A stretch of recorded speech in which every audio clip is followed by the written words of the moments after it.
Selamat pagi teman-teman, saya Octaviano Tevonis Agus. Saya salah satu siswa dari SMA Santo Franciscus Xavierus RT. Jadi kali ini teman-teman, saya akan menceritakan tentang teks hikayat. Jadi teman-teman, teks hikayat merupakan salah satu sastra bahasa terutama dalam bahasa Melayu, berisikan tentang kisah atau cerita dan dongeng. Teks hikayat ini teman-teman umumnya mengisahkan tentang kewatar maupun kepahlawanan seorang, lengkap dengan keanehan, keterkaitan, serta mukjizat tokoh utama. Pengertian dari teks hikayat ini: hikayat bagian dari karya sastra Melayu klasik bahasa lama. Hikayat ini memiliki banyak versi karena diceritakan dari mulut ke mulut atau dibagikan secara lisan.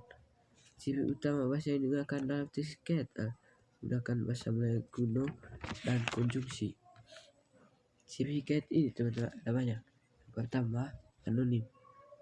Anonim itu adalah anonim, tidak diketahui pengarangnya. Yang kedua, istana sentris, tentang kehidupan istana. Yang ketiga, komunal atau milik masyarakat umum. Yang keempat, logis atau mustahil.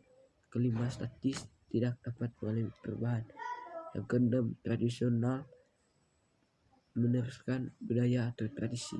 Yang ketujuh, didaktis atau bersifat mendidik atau mengandung pesan moral. Yang kedelapan, magis atau pengarang membawa pembaca ke dunia khayal imajinasi yang serba indah. Yang kesembilan, kata arkais, kata zaman dahulu, seberula, hatta, upeti, dan lain-lain. Yang ke-10, alur ingkai, cerita dalam cerita. Yang ke-11, sastra klasik, diceritakan dari mulut ke mulut secara lisan atau diturunkan. Yang ke-11, 12, banyak versi. Yang ke-13, menggunakan bahasa Melayu lama.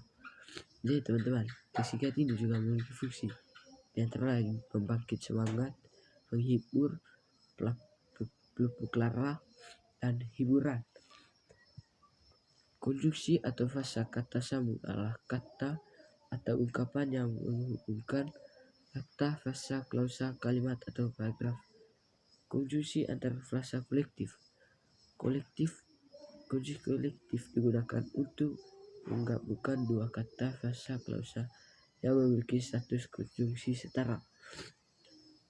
Konjungsi yang termasuk dalam kolektif sebagai berikut contohnya: baik, maupun, jangankan, bukan, hanya, melainkan, jangankan, entah, sedemikian rupa, sehingga, tidak hanya, tetapi juga.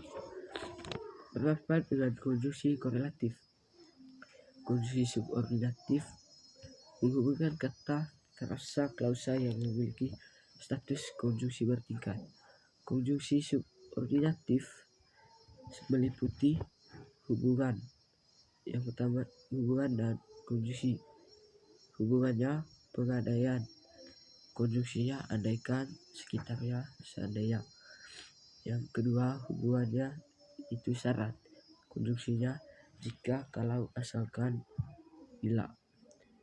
Ketiga itu waktu, sesudah, sebelum, sejak, ketika, sementara, selama, sehingga. Keempat, cara, dengan, tujuan, agar, cara. Penjelasan bahwa kemiripan seolah-olah, seakan-akan, sebab, karena, oleh karena. Koordinatif. Konjungsi koordinatif hampir sama dengan konjungsi korelatif. Perbedaannya sederhana, adalah konjungsi ini telah pada klausa sederhana.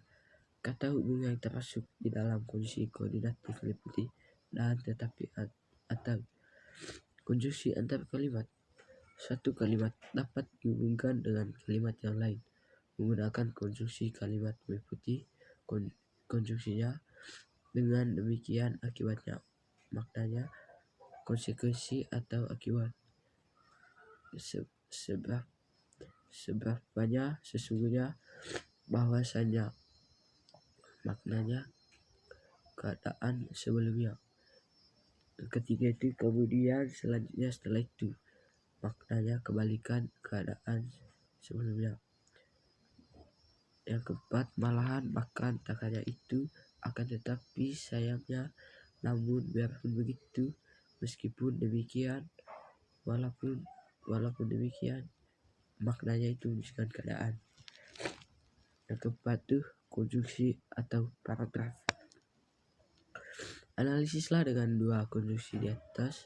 Konjungsi antara paragraf berfungsi menghubungkan dua paragraf sehingga menjadi dua paragraf yang koheren dan sistematis. Terlebih lagi di samping itu, oleh karena itu berdasarkan dan jadi. Nah, yang terakhir itu konjungsi berdasarkan fungsi. Konjungsinya adiktif. Adiktif itu meliputi dan serta lagi pula. Itu pertentangan. Itu tetapi, sedangkan, akan, tetapi, sebaliknya, namun. Yang ketiga, distrogatif, itu maupun baik entah atau waktu serasa, sebelumnya, setelahnya, ketika sampai dan lain-lain. Final itu supaya, agar, untuk, sebab karena itu, akibat sehingga, akibatnya sampai. Jadi teman-teman, itu saja penjelasan tentang teks hikayat. Apabila ada kekurangan, saya minta maaf. Sekian dari saya, terima kasih.